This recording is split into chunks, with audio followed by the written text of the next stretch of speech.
Бисмилля, валхамдулилля, вассалату вассаламу аля расулилля. Урматтуу мусулман бир тууганым, Аллах Таалага эң сүйкүмдүү болгон амалдардын катарында бул инсан күнөөнү таштап, Аллах Тааланын ибадатына келүүсү.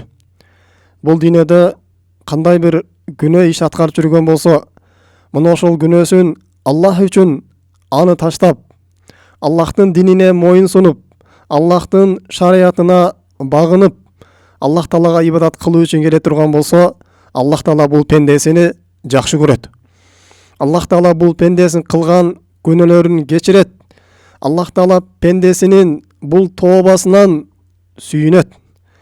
Жана Аллах Таала бул пендесинин ошол жасаган күнөөлөрүнү сооп иштерге алмаштырып берет. Албетте урматтуу мусулман бир тууганым, Аллах Таала Ал-Гуффар болгон зат. Аллах Таала күнөөлөрдү кечирүүчү болгон зат.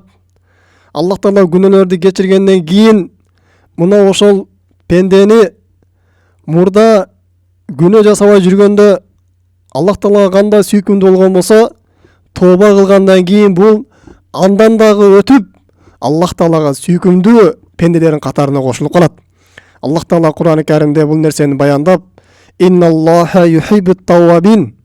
Аллах Таала тооба кылуучуларды жакшы көрөт дейт. Эгерде пенде күнөө кылып туруп, мына ошол күнөөсүнөн тооба кылып кайткан болсо, Аллах Таала бул пендени жакшы көрөт, сүйөт. Биз пенделер, эгерде бирөө бизге зыян берген болсо, бирөө биздин аброюбузга сөз кетирген болсо, бирөө биздин мал дүйнөбүздү жок кылып жиберген болсо, биз бул пенделерди кечирип коюшубуз мүмкүн. Бирок аларды жакшы көрө албайбыз. Аллах Таала мына ушундай болгон зат. Эгерде пенде Аллах Таалага күнөөкөр болуп, Аллах Тааланын буйруктарына каршы чыгып, андан кийин ошол кылган ишине өкүнүп, тооба кылып кайта турган болсо, Аллах Таала бул пендени жакшы көрөт. Аллах Таала бул пенденин күнөөлөрүн кечирип, ошол пендесин Аллах Таала сүйөт. Аллах Таалага эң жагымдуу болгон пенделердин катарына кошулуп калат. Аллах Таала Кур'ан Каримде бул нерсени мындайча баяндайт. Ва хувал гуфурул вадуд. Аллах Таала күнөөлөрдү кечирүүчү жана ал-вадуд, жакшы көрүүчү дейт.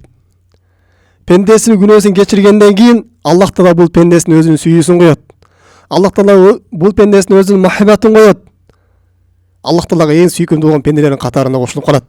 Ошондуктан урматтуу мусулман бир тууганым, биз Аллах Таалага тооба кылгандан тажабайлы. Аллах Таалага тооба кылгандан уялбайлы.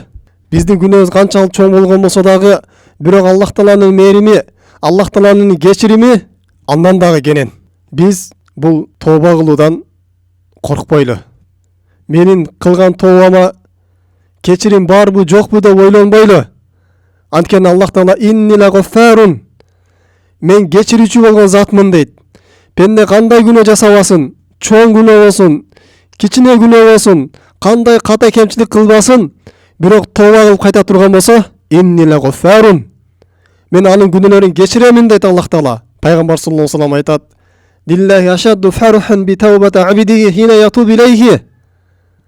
Аллах Таала эгерде бир пендеси ага тооба кылып кайта турган болсо, ушундай катуу сүйүнөт дейт. Бул Аллах Тааланын сүйүнүүсүнө эч кандай чек жок.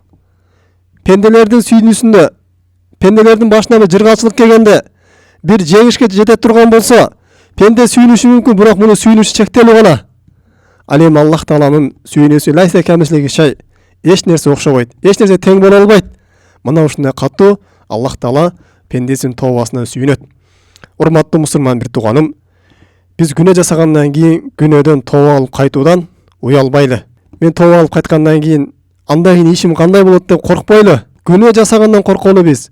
Ошол күнөөдөн тооба кылбай кайтыш болуп кетүүдөн коркойлу. Күнөөдөн тооба кылбай өлүп калуудан коркойлу. Бирок күнөөдөн тооба кылып, андай менин жашоом кандай болот? Мен баягы процентке акча жеп аткан болсом, кийин үй бүлөмдү кантип багам? Же бирөөнү алдап зулум кылып жүргөн болсо, же бирөөлүсүн аброй табып, ар кандай бир рекетчилик кылып жүргөн болсо, кийин булардан тооба кылып кайткан болсо, кийин менин жашоом кандай болот деп инсан коркпош керек. Анын жашоосун Аллах Таала не дейт? Инналлаха гуфурун шакур. Аллах Таала кечирүүчү жана шүгүр кылуучу дейт. Эгерде сиз тооба кылып кайта турган болсоңуз, Аллах Таала мына ошол сиздин тообаңызды сөзсүз түрдө кабыл кылат, сиздин мурунку күнөөлөрүңүздү кечирет. Жана бул күнөөлөрүңүздү Аллах Таала соопторго айландырып берет. Чоң күнөө болсун, кичине күнөө болсун, Аллах Таала эгерде инсан чын жүрөктөн тооба кылып кайткан болсо, анда мунун мурунку жасаган күнөөлөрүн да Аллах Таала соопко айландырып жиберет. Мына ушундай Аллах Таала Гофуру Шакур болгон зат. Пенде тооба кылып кайткан болсо, мына ошол кичинекей тообасын Аллах Таала кабыл кылып, анын мурунку күнөөлөрүн баарын өчүрүп, анын ордуна соопту жазып коет. Пайгамбар саллаллаху алейхи ва саллям бир хадисинде айтат: "Инни ла а'ламу ахира ахлил жанна духулан аль-жанна ва ахиру ахлун нари хуружан минха." Мен бейиш элеринен эң акыркы болуп бейишке кирген жана эң акыркы болуп дозоктон чыккан бир пендени билемин дейт. Рожулун юта бихи яумал кияма. Ошол кишини алып келинет дагы. Файюқала айтылат: "И'раду алейхи сигара зунубихи." Ага майда барат күнөөлөрүн баарын көргөзгүлө дагы анын чоң күнөөлөрүн бекитип койгула дейт. Ошондо жанагы пендеге көргөзүлө баштайт. Файюқала амилда яума када ва када када ва када. Паланча күнү мындай күнөө кылгансыңбы? Паланча күнү мындай күнөө кылдың беле? Деп күнөөнү көргөзүп баштаганда жанагы киши не дейт? Фаяқулу на'ам. Жасаганмын дейт. Ла ястатиу ан юнкира ва хува мушфиқун мин кибари зунубихи ан ту'рада алейхи дейт. Ал күнөөлөрүн жокко чыгарууга дейт. Күнөөлөрүн моюнга албастык айласы жок, мына ушуну моюнга алат дейт.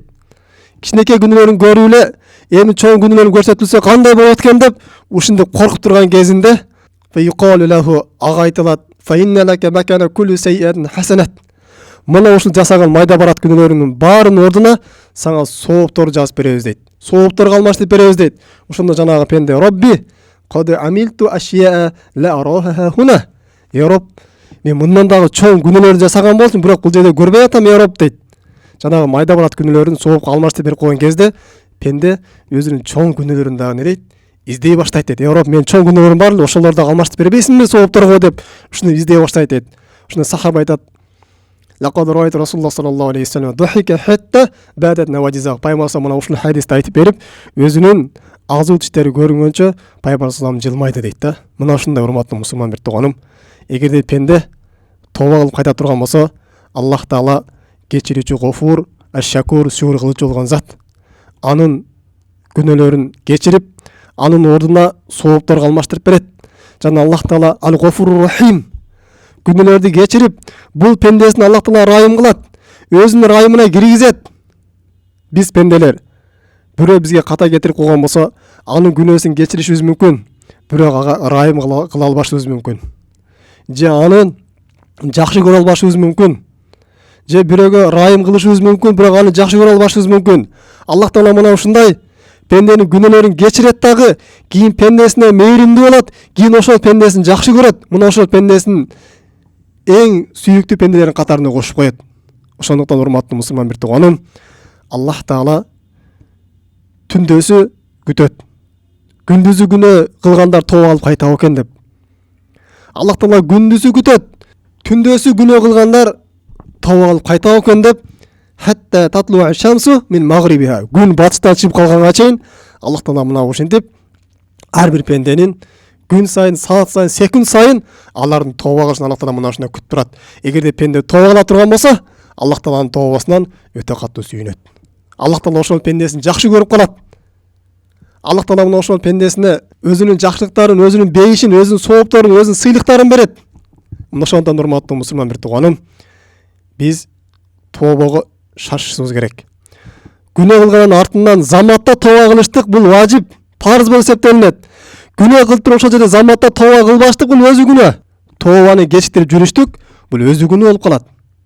Ошондон пенде жасаган күнөөсүнөн коркуш керек. Кандай күнөө болбосун, мунун жазасы сөз түрдө келет. Аллах Таала бул дүйнөдө же акыретте берет. Ошол күнөөнүн кылмышын, анын азабын Аллах Таала бул дүйнө же акыретте сөз түрдө көргөзөт.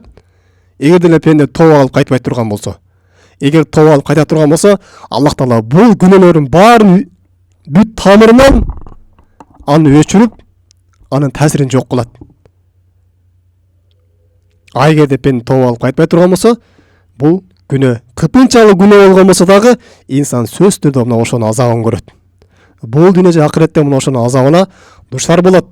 Ошондон урматтуу мусулман бир тууганым, биз намаз окуй албай жүргөн болсок, намазга келишибиз керек. Намаз бул өтө оор амал. Аллах Тааланын астында эң биринчи эсеп кылса берүүчү болгон амал ушул намаз. Жана биз зекет бербей жүргөн болсок, зекетибизди беришибиз керек. Рамазан айы келген болсо, орозо кармашыбыз керек. Зынадан тыйыла албай жүргөн болсо, зынадан тыйылыш керек. Арак ичип жүргөн болсо, арактан арылыш керек. Арам акча жеп жүргөн болсо, андан тазаланыш керек. Дагы башка кандай күнөө иштер болгон болсо, инсан мындан арылыш керек, эртерээк мындан үзүлүш керек. Эгерде урматтуу мусулман бир тууганым, инсан чын жүрөктөн Аллах Таала менен тооба кылдым деп кайта турган болсо, Аллах Таала тавваб болгон зат. Пендеге сөзсүз түрдө ага ошол өзүнө ибадат кылуучу жолдорду ачып берет. Ага ар бир жолду жеңилдетип берет. Пенде ойлошу мүмкүн, мен кантип намаз окуйм, мен жумушум бар да, эртең менен кетем, кечинен келем, кантип 5 убакка жетишем. Жок, сиз тооба кылың, чын жүрөктөн тооба кылып намаз окуйм деп бекем ниет чыгарың. Аллах Таала ома яттакиллах яжаллаху махрожа. Ким Аллах Тааладан таквачылык кылып корко турган болсо, ар бир көйгөй, ар бир мүшкүл проблемасынан чыгып кетиши жол кылып берет дейт. Ошондуктан биз тооба кыла турган болсок, кайсыл күнөө болбосун, кандай арам иш болбосун, биз үзүлө турган болсок, Аллах Таала сизге башка адал жолдон сизге рызкыңызды ачып бере берет. Биз Аллах Тааланын мээриминен эч качан үмүтсүз болбошубуз керек. Аллах Таала мына ушундай азиз болгон зат, өзүнүн буйругу өтүүчү болгон зат. Эгерде Аллах Таала кайсы жерге буйрук бере турган болсо, ошо сөз түрдө болот. Паланча пенденин жолу ачылып кетсин, паланча пенденин иштери жеңил болуп кетсин, паланча пенде мага тооба кыл деп, намазга бекем болсун деп Аллах Таала буйрук бере турган болсо, сөз түрдө сиздин иштериңиз жеңил болуп, сиздин мурунку жашооңузга караганда тообадан кийинки жашооңуз андан дагы бактылуу болуп өтөт. Андан дагы жүрөгүңүздө рахат табат. Андан дагы сиздин жашооңузда берекелер болот. Аллах Таала баарыбызды тооба кылыш пенделердин катарына косsun. Субханакаллахумма бихамдик, ашхаду ан ла иляха илля анта, астагфирука ва атубу илейк. Ассаламу алейкум ва рахматуллахи ва баракатуху.